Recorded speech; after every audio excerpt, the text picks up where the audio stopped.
I'm joined by University of Central Oklahoma wide receiver Johnny Bizzell IV. Johnny, thank you for taking time to talk to me. Could you start by telling the viewers and listeners out there a little bit about yourself? Well, thank you for having me, first off. Um, yeah, my name is Johnny Bizzell IV. You know what I'm saying? Make sure you don't forget the folk. Um, yeah, I'm from Midwest City, Oklahoma. I went to Carlisle High School. Straight out of high school is where I went to UCO. I actually was recruited as a quarterback. And then I believe like after that first year is when I got moved to receiver. And I ain't looked back. You know, it's been a cool ride. Okay, I'm glad you went ahead and mentioned you were a quarterback in high school now, because I first I have to ask, you came from Carl Albert, so everybody that follows Oklahoma high school football knows how dominant that program is. So what is the secret sauce? The secret sauce, man, because like every year you like pencil it in. Well, 5A, we know who's probably going to, go ahead and win that. So just having one yourself, what is the secret sauce? Man, listen, we really got out there and worked, bro. The team really just came together. You know, we came like in the summer, we was working. We always was hanging out, we was always good friends. So, we was able to play together on that level. And then we also kind of like, my class would have been the only class to leave without a ring. So we really was having something to play for. And so that come like compared with just the way the team was clicking, that was the year that we did it. And as a senior quarterback at that point, not having won one, like how much pressure did you put on yourself to make sure that you did not leave without some hard work? I think, bro, listen, I think I put an unhealthy amount of stress on myself to where like I had to kind of pull back the reins a little bit, slow down so I wouldn't, overdo it. But I think the pressure was good. It makes you really focus and make you work hard. So yeah. And then for those who like I said, who are newer, didn't know you were a quarterback. I found some film. We'll have it roll in the video here. You were quite a nice little quarterback there. I was, I was all right. I mean, I know. If we're looking at the stats, man. I mean, you had what 26 touchdowns passing, over 1,000 rushing yards, 17 touchdowns. So. I was okay. Well, well then. So then you get to UCO. So what led you to come to UCO? I had three offers. I had OBU, I had Northwestern Oklahoma State, and then I had UCO. Those are the three major scholarships that I had. And so going on my visits, talking to family, figuring out like where I was comfortable at, it was really between OBU and UCO. And so UCO, it just felt like more home. I had people that I knew that I was, could associate with at the time. And so it really felt like home. It wasn't too far away, but it was far enough to where I can do my own thing, And so I liked the culture behind it. I liked what they was doing. And so it really was just a fit. And so I was like, yeah, let's roll with the Chos. And then, like you said, so your first year you got there, you registered as a quarterback behind Chaz and Keats and all those guys, and then you get moved to receiver. And I remember, I think it was spring. I think you were still a quarterback at that time, and I remember Coach talking about that. And then you got moved at some point between then and the fall. What went into your move from quarterback to wide receiver? It was actually in my exit meeting. So I went through the fall. I went through fall camp, went through the fall, and then went through the spring. And then Coach Bobek in my exit meeting, he said that it would probably be better for me to move to receiver with my skill set that I had based upon like the way the offense was being run at the time. And so at first, like it was really a hard pill to swallow because that's what I wanted to do. I wanted to play quarterback. And so after like really, sitting down, thinking about it, talking to family and everything, like we decided that it was really a nice little move. And so I really just went with it. Coach Jackson, he supported me. He brought me in. He was like, "Don't even worry about it. We'll get you coached up. We're gonna figure this out," and it worked out really well. So when you moved, what was that adjustment period like? Because I'm sure it had to be a change going from throwing the passes to now catching the passes. Yes, definitely. But it really just took the workload off because as a QB, you got to know what the entirety of the offense is doing, along with you got to know what the defense is doing, what coverages, what checks. And so like it really just took that piece off of me to where like I can just go play fast and I can just go play football. And so I mean that aspect was nice. However, like there's specific drills and certain techniques that go with playing receiver that a lot of times you don't really have at quarterback. Like what I struggled with early on was my route running and like how to get off press release and how to work that. And so that was really one of my biggest challenges is learning how to be a receiver at this level because I never really played past high school. I think maybe as a freshman, I played a little bit of receiver, but beyond that, I just was specific to quarterback and safety. And so really like I had no priors to playing receiver. And so just being able to get out there and really hone in on my skills is something that I really was challenged to do. So how long would you say it took you to really be comfortable at that receiver spot? I feel like it took me a good year and a half. Oh wow, okay. Yeah, a good year and a half to really feel comfortable in my body in the way that I can run routes and not based on like what everybody else was doing because my skill set, my body type is different from, each person. And so being able to be comfortable in my own body and learning how to run routes at my pace and how to work with me is something that it was. And then so being a quarterback, I'm sure that has to somewhat help you as a receiver because you can kind of picture what they're looking at in a certain way. How did that prior knowledge, I guess, help you currently as a wide receiver? The IQ helped me a lot, like especially with the coverages and knowing the defense. I know as a receiver, I know when I'm supposed to get the ball. Like on this route, if I'm running the post in the cover two, I know like this is me right here. And so as I'm running my route, I'm getting a little excited. And so I just know like from a quarterback standpoint, what really helped me was that learning the defense and knowing like what coverages and how I can run and get open. And I'm glad you mentioned that because the more I watch you, because you're not a volume catcher, but I notice you make the big catch, like you make the chain Mhm. movers. You're willing to go across the middle, which I give you much respect for because Already.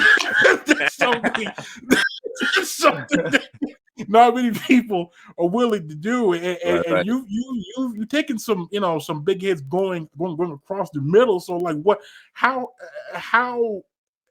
I guess how are you or why are you able to do that knowing you're probably going to get lit up from somebody somewhere after making that catch? I really just be playing. And so I'm not scared to go over the middle. Like I might get hit, it might hurt for a little bit, but it's gonna hurt for a little bit and then I'm right back to playing football. So I mean it's really not too much of me thinking like going over the middle. If you really think about it, it's probably gonna hurt a little bit more. So you might as well catch the ball anyways. Yeah, I think your freshman season, I think you had like 10 catches, almost 100 yards, but hmm you had that play in the Champs Heart of Texas Bowl where you threw a 58-yard pass that kind of sparked the cup. Okay, now talk me through that now because you had to be excited. I I know was as a former quarterback when they yeah. dialed on the Man, listen, pass I was play. really excited. And so going through practice, actually the play was designed for somebody else. I think the play was designed for Elliott Curry. And so at the time, the play was designed for him, but in practice, like he threw a duck, so they gave it to me, and I was like, "Hey, I know what to do with it." And so, yeah, when they called the play, it like aligned perfectly and everything. And then I let go of the ball and it was nice. And he was running down the field. I think it was Clay. I thought I was gonna get a tug, and Clay got caught. I was like, "How you gonna get caught, bro?" But yeah, it was nice. It was yeah, that was a nice memory.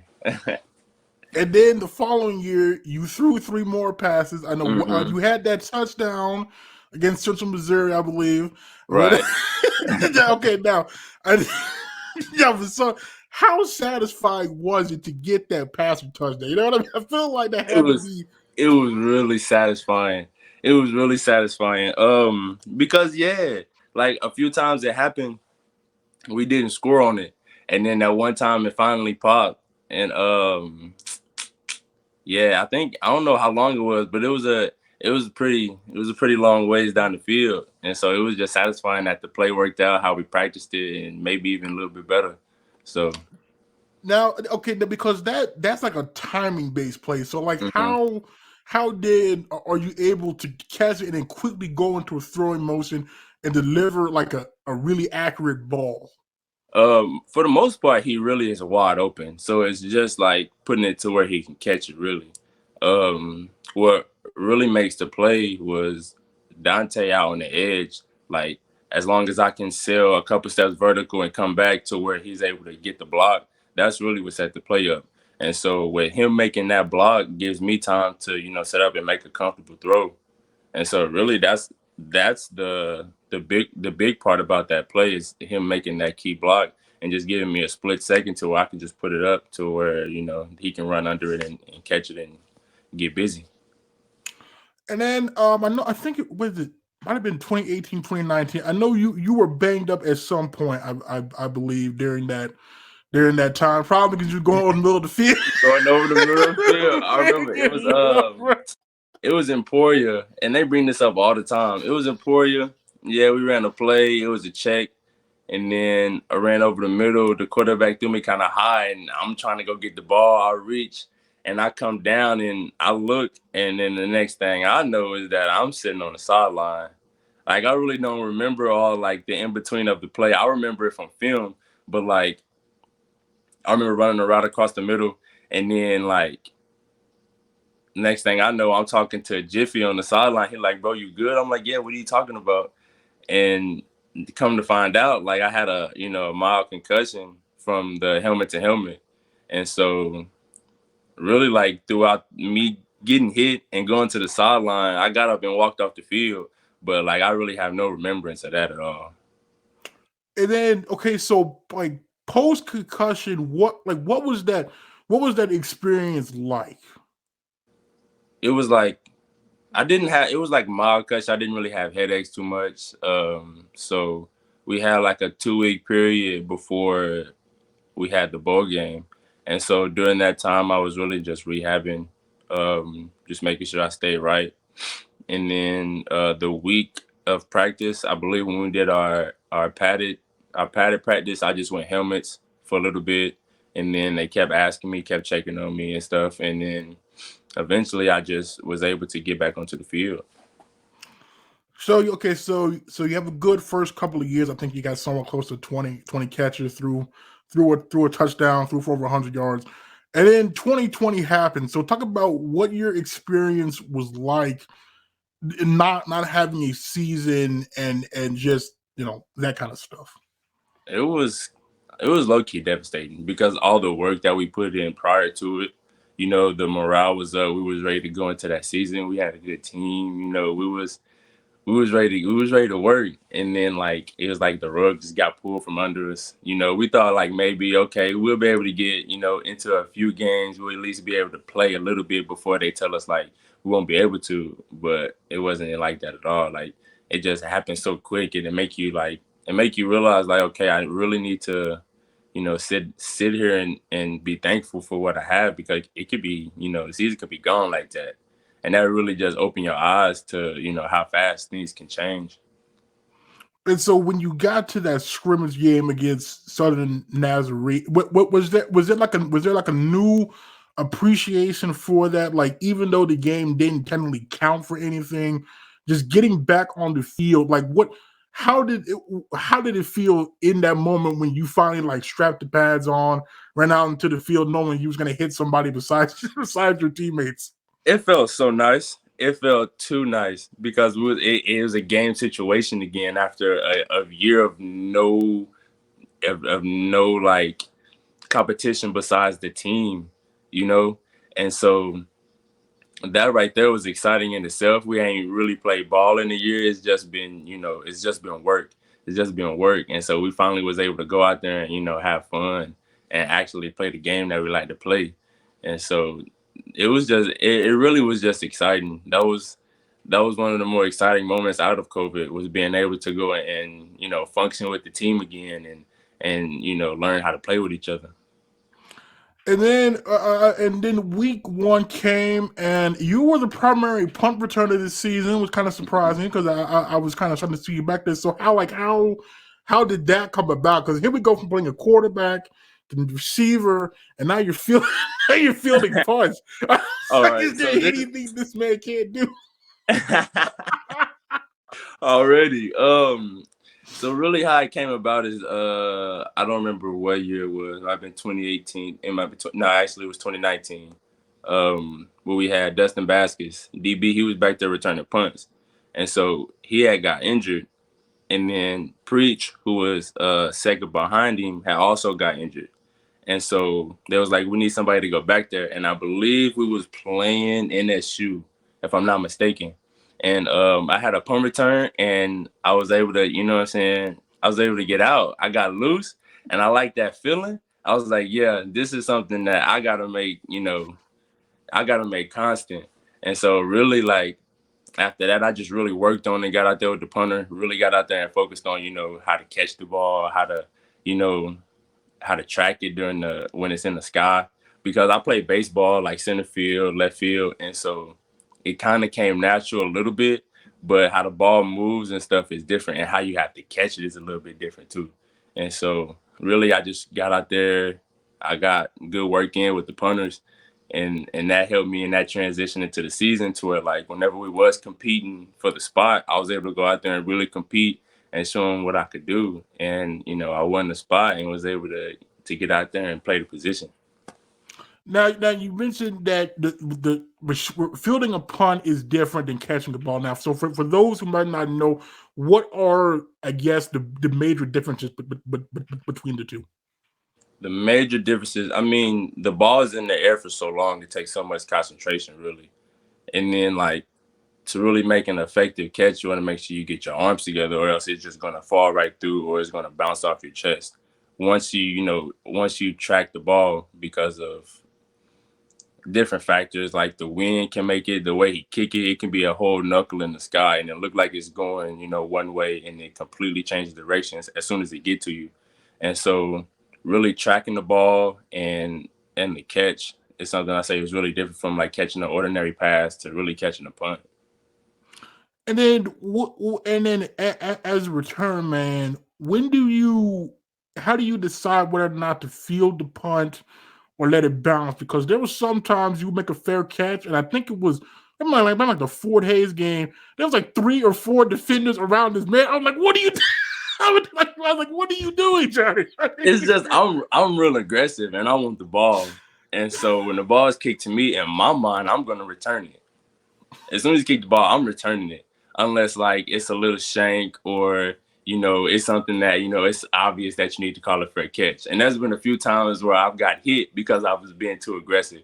But but really, yeah, it's just a feel. You feel the people that's around you. You feel how long the ball is in the air. It gets uncomfortable. You're like, okay, I probably should fair catch it. But then I don't know. It's just, yeah, you really got to feel for it, because sometimes you can do that. And I had a game to where I thought the ball was in the air too long. I put the fair catch on. I caught the ball, and there was nobody around me. Instantly got mad, hot, because I was like, this is when you want to return the ball, And so, yeah, it's really just a feel, I would say.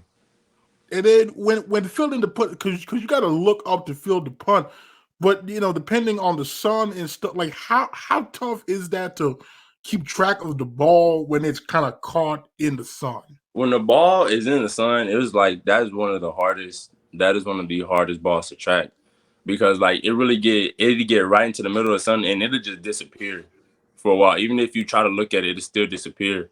And so you have to really, I would say you have to really track the ball and tell what the trajectory and where it's gonna end up, like off the foot.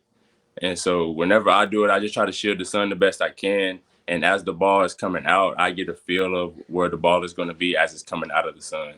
They say you really supposed to try to catch the sun. I try to, but it really be lost.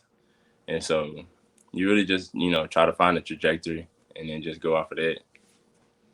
Okay, well, there we go. All right, good. So good to know that there's some science behind the pumping. People, always get mad about returners didn't do this, returners didn't do that. Yeah. Now you know why. Now you know and why. I mean, that's my science, though. Everybody else is different, but that's just how it works for me. And then, okay, now I'm glad you brought up 2019 when Dustin and Preach was injured. I believe like the last 2 games of that season, you guys were like banged up bad. Yeah. So okay, like how tough was that especially going into that? I think it was Emporia was the final game. Mm-hmm. Like how tough was that? Because I remember I think it was senior day, and there were like so many people in street clothes. I was like, I don't know how we're getting this done. So like, what was that? What was that experience like? Having to as a group having to battle through all those injuries. It was definitely tough. Going through the week, we really were just Going through the week, we really was just kind of game planning. We know who was going to be hurt and who wasn't going to play, and so we developed like different packages, like 2 receivers. I think during that we ran a lot of heavy. And so and then we also moved receivers to different positions. I think I played the Y and the Z at one point during the game. So just being able to be flexible and knowing the playbook and being able to, work with the team to try to get the job done. And then you mentioned the Y and Z position. So what is the difference between the two? Because again, I find that's something that you hear about. People might not know that there's a legitimate difference between the 2 spots. So the way we used to run it is that the Y would be the slot receiver, the Z is the outside receiver. And so for me, I always like the slot coming from quarterback because, like I said, the releases and learning how to get off the ball when somebody's pressure you is a package that I need to develop and put in my bag. And so to me, that was the big difference in the slot at the Y. You had a lot of free releases where you was, running your route off the safety or a linebacker where you're not getting pressed right up or bumped right up in your face. And so at the Z, it's different because you have to work off a corner that's, a yard in front of you trying to be aggressive and put hands on you. And so you got to learn how to, get off of that route and still stay on your route and not get rerouted. And then this past season, I really noticed this probably during the Lincoln game, but like you as a run blocker, that's some impressive stuff because some receivers don't like the block. Some receivers just aren't good at blocking. But like I remember watching the Lincoln game, and then I paid attention to it the rest of the season. You were like stonewalling guys out there on the edge, and I'm sitting there like, and this man was a quarterback doing this because there was a clip of your high school highlights. I think it was like a reverse, something like that, and you tried to throw a block. I remember that too. Hey, you watched the whole play. I thought I did something for real. It wasn't too much of nothing, but I put my head in the fire. So then how do we go? How do we go from that to now? Really sealing the edge and stonewalling DBs. What was that process like? Really being physical. Being physical is going to solve a lot of the problems. The problem I did have though was, technique. Sometimes I try to focus on technique and have a 2-way go, not letting them have a 2-way go. And so really just working on that and being physical at the end of the day, like I said, that'll solve a lot of problems. I really just try to go in and hit them as hard as I can. But sometimes that don't work. That's what I'm saying. So you gotta find the happy medium between, being physical and having the right technique. So okay, so what is your personal technique when it comes to blocking? Okay, physical first, and then I try to make sure I keep my base under me and not get my head over my toes. Because a lot of times if you go and try to hit, you lead with your shoulder and your head instead of, using your hands. And so technique wise, I try to make sure I keep my base under me and take them short, strong steps and use my hands instead of just trying to go and just, knock his lights out every time. And then it also in the Lincoln game, I think Josh Moore threw a touchdown. Now I have to ask, did you give the man any pointers on? Oh yeah, I gave in practice. Oh, definitely, because he was throwing Josh, you was throwing a couple ducks. But yeah, we was going through it practice. There was a few days where he would try to get out there and he threw it like the uncle at the cookout, and so yeah, we gave him a few pointers, telling him not to try to just launch it down the field, but your receiver gonna be open, so just get him the ball. And then there was one where I think there was one where I threw it to Josh, and it was actually kind of, he talked to me. We got on the sideline. He said, "You couldn't have put it out there enough," but I was just trying to make sure he caught the ball. He was mad. Like, he took my tut away, but it's all good though. So you go through last year. It was an up and down season. You had the coaching change. You just finished spring. Mm-hmm. What has the off season been like? Adjusting to the coaching staff, and then as far as spring ball goes, how in your opinion, for you personally, did spring go for you? I think the spring was amazing. I've been under Coach Bobeck for like a while, and so just the newness of the program was really nice. And then the way the coaches, carried themselves, and then how they reacted to us as players was able to help us react, to them as coaches. And so their respect for us and their understanding, but then also coming in like, about their business and, ready to make some things change and make something shake was really nice. What was the other part of your question that you said? Just like how has that process of getting to know the coaches and them getting to know you all going? Oh, I think it's going well. My coach, Coach Curley, he's a funny dude. We've been out. We went bowling as a unit, as a receiver unit, and that was fun to be able to really like get to know your coach on more than just a football level, to really know him personally and get to talk, what's going on outside of football, and able to make that connection. Like, we feel like we can make that connection with all of our coaches, really. And so they make it to where it's an environment where you really can come up to them and talk about anything if you want to. It's not just we're going to talk about football 24/7. How's life going? How's everything going at home? They really show, compassion and that they really care about, you as a person as well as a player. And how big is that for you, knowing that you can go to them and talk about more than just football? It means a lot. It means that it's not just, they don't just see it as a business, because at the end of the day, it's a business, but they're not like, they're showing that they care and they don't, put the business over you in that aspect. So that actually really means a lot, to know that the coaches care about you and care about their players. And as far as, because now there's, I looked at the roster the other day, and I think there isn't too many old OG old heads left on the roster. It's like you, Dante, Daniel, Jason. I guess you could just throw Peyton and Diego. Yeah, P. Scotty. Yeah, I mean, there ain't many of you guys left from that. I'm looking at not too many of us. We're part of a dying breed.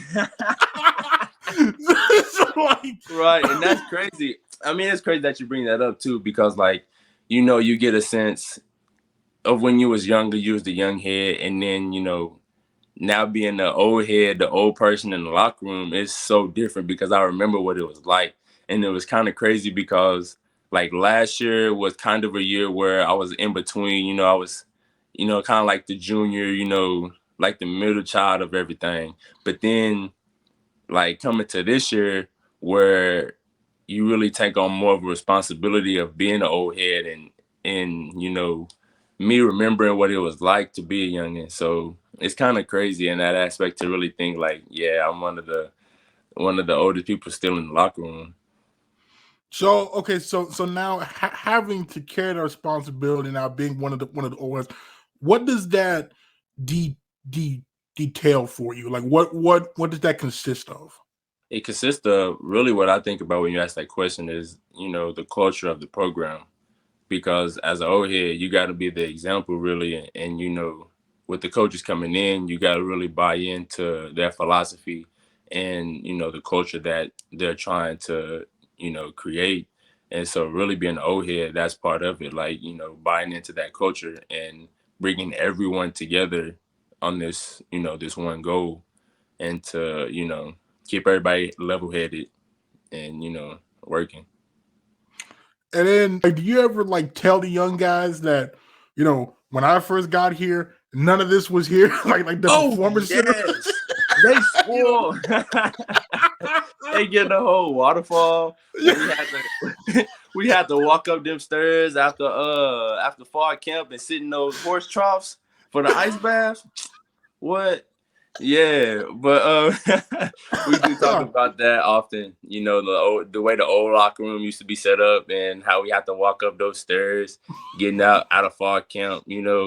How like the old training room used to be where all the spots. Yeah, we still talk about that, and it's nice to be able to have some people on the team to share those memories too. So as someone who literally like you've seen the progress, you've seen a bit of the progress. So like how like looking back, how I don't want to say crazy, but like you know what I mean? Because like when you first got there, I don't think that was even a thing. And then you look now and you're getting the waterfall, you're getting the renovation now, you got the weight room, you got the locker room, you got the nutrition, all that the stuff. Weight room though, the weight room is a big up because we used to work out in a little hole in the wall, it seemed like. And it's crazy because we walk through there now where the door was, they done put bricks, like completely closed it off. Like it was like a real hole in the wall for real. But can you ask the question again? I low key just forgot it. So like like looking back, did you ever envision that not only, let's just say generously, about 5 years later, when you came as a freshman quarterback to now here you are, elder statesman, like you said before, last of a dying breed in terms of OGs on the roster, and then just seeing the progress facility wise. That kind of has to like blow your mind somewhat, just looking back and just seeing all the change that happened in like 4 or 5 year span. Yeah, it's nice. Coming in as a recruiting, they were talking about it. And so it was in the process, but they haven't broke dirt yet. And so it's really nice because a lot of times in recruiting, they tell you something to get you there. And then when you get there, you're like, okay, where is it at? Like, did y'all even start it? Or was y'all just saying that? Was that just pictures that y'all received? What did y'all just show me? And so for them to actually, build it and now it's built and we're in the facility, like it was crazy seeing it being built. And then when we were able to actually set foot into the facility, it was just like mind blowing. Like, wow, this is really nice. This is something really nice that they did for us. And so, yeah, that change was really cool coming in. They telling us that it was going to be built, and then a year and a half later, it was built. That was really nice, and to be able to go in there and be able to have a nice facility and make you want to work even harder. And then this past season, you debuted the white helmets. Now I'm gonna lie to you here. when you came out with the white helmet, because I saw the white helmets on display outside the offices, and I'm just like, there's no way this is real. And the first thing I saw was the white helmets. When did you all learn you would get the white helmets? And when were you all like excited to now know you could go with the icy whites on road games now? So it was really exciting. I don't remember exactly when we found out we was going to be getting the white helmets, but I remember going in there one day, and then in the lobby you seen the white helmet on the mannequin, and we're like, "Hey, coach, what's up with the helmets? We getting those?" And then they kind of like they try to tell you yeah without telling you yeah, and so I think that might have been the time that I really figured it out. But I thought it was nice. I thought it was icy.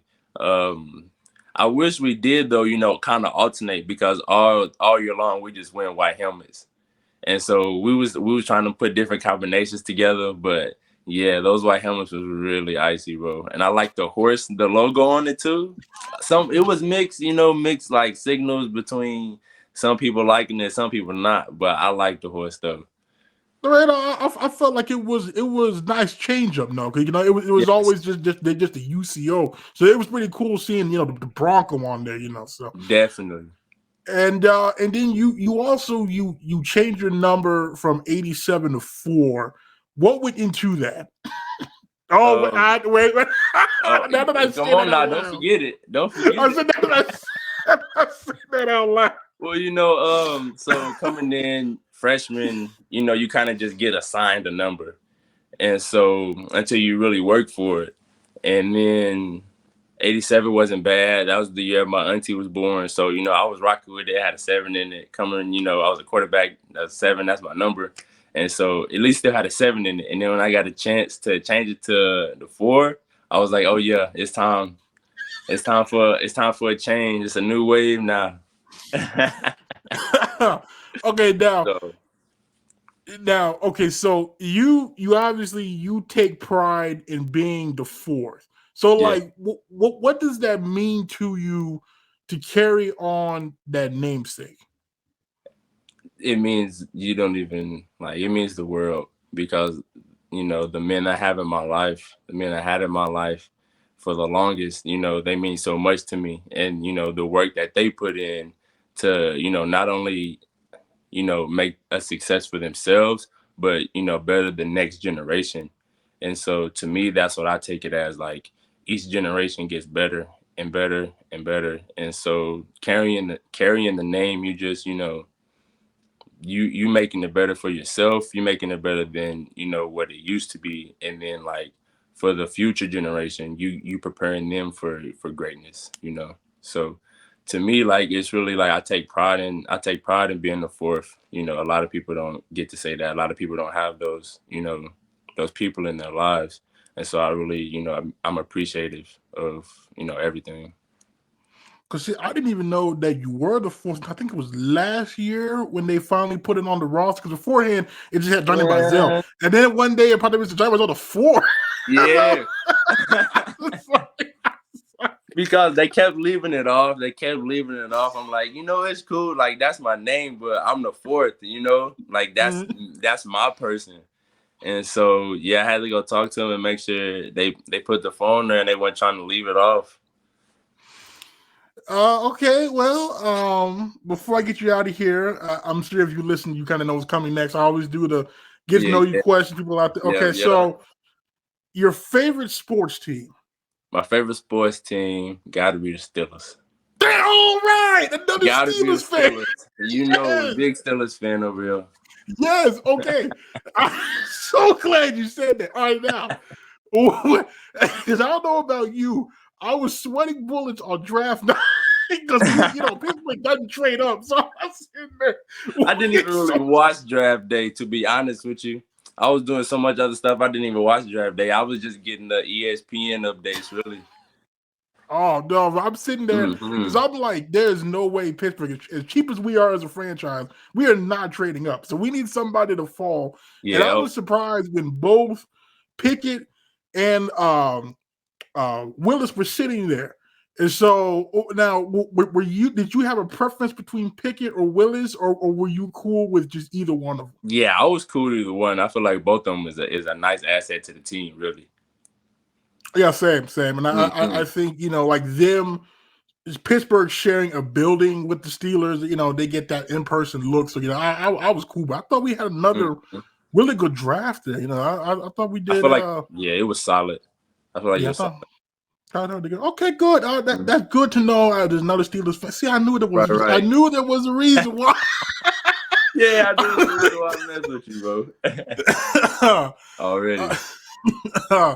Now, do you think though? Do we think Mitch starts the whole season, or do we think at some point he's getting replaced by Kitty? I think they go battle. I think what's going to determine that is the preseason. Really, I think either one of them could go ahead and start it off, but Mitch might go ahead and get it. I'm thinking. That's what I'm thinking too. Yeah, I think they might do that. They just kind of ease him in there. But okay. Right. Okay, well, that's good. All right, good to know. Okay, well, all right. Good to know. Let's see. Okay, your favorite hobby outside of football?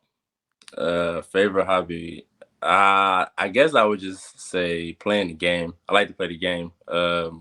Apex, Call of Duty, Madden, things like that. Rocket League, for people that play Rocket League.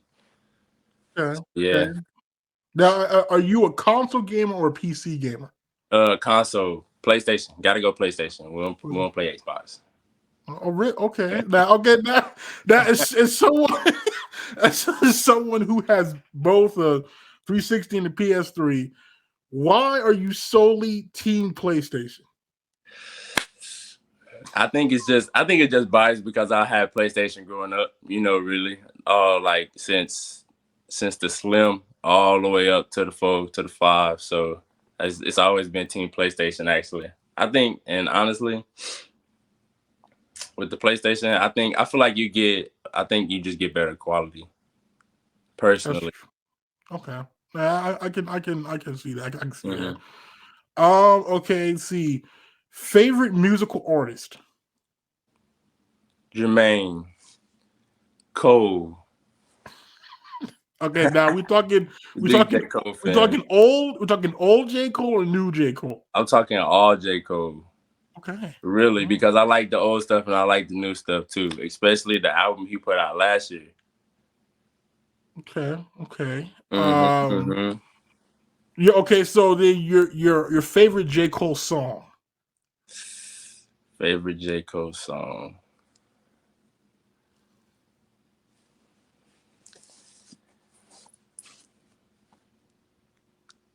That's a tough one. Let me check. I'm gonna go look it up.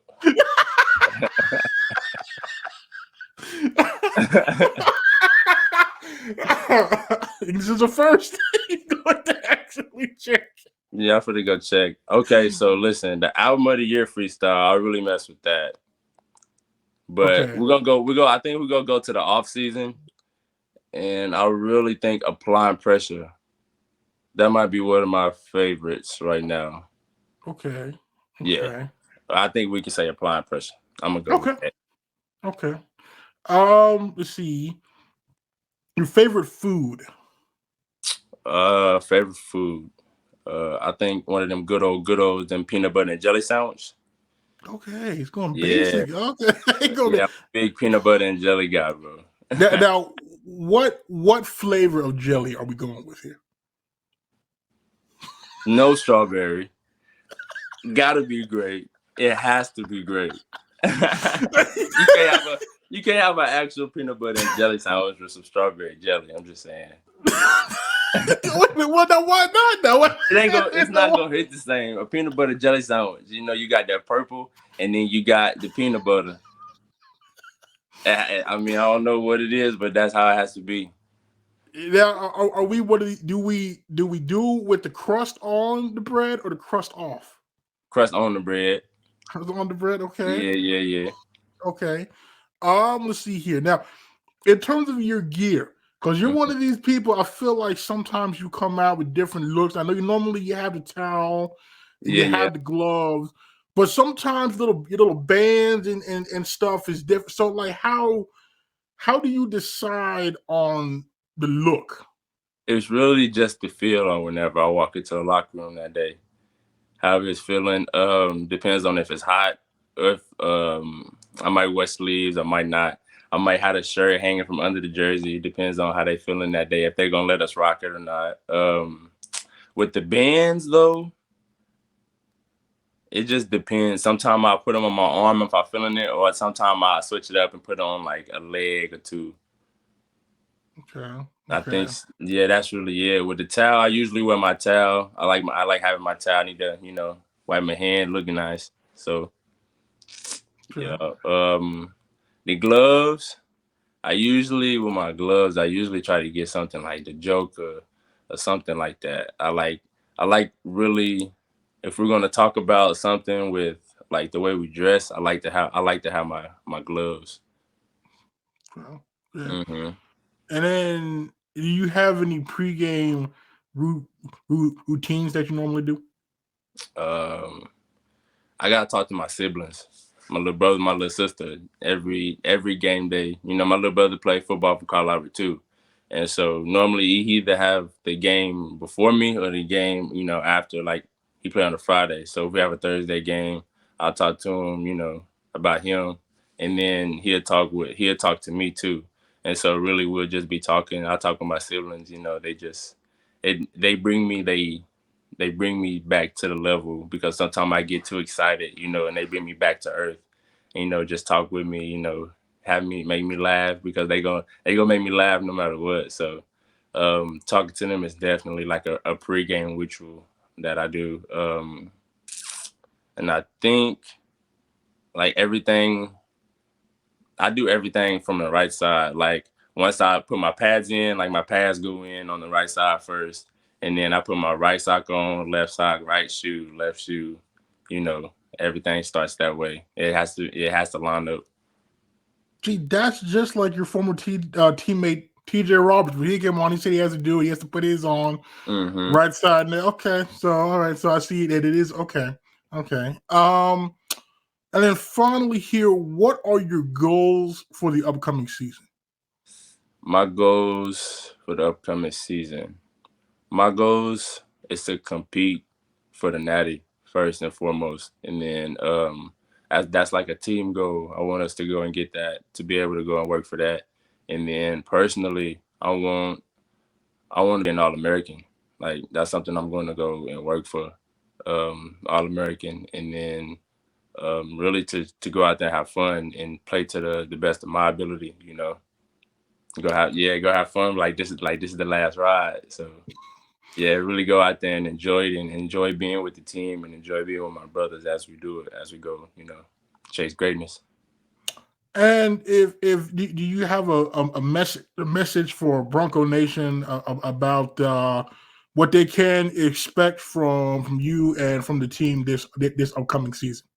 I expect you to see something different than you've seen in the past. The work we've been putting in, I think it's going to be something special. And so I think you can really look forward to that. You can really look forward to seeing the hard work that we put in, and to really see, us really having fun out there and enjoying it, road shows, baby. Well, Johnny, I appreciate you taking time this evening to talk to me. It has been a pleasure. You're more than willing to come back on, and I'm glad I found another Steelers fan. So this has been a very fruitful. JG Smooth. I appreciate you having me on, big dog. It was no problem, Johnny. Thank you, sir.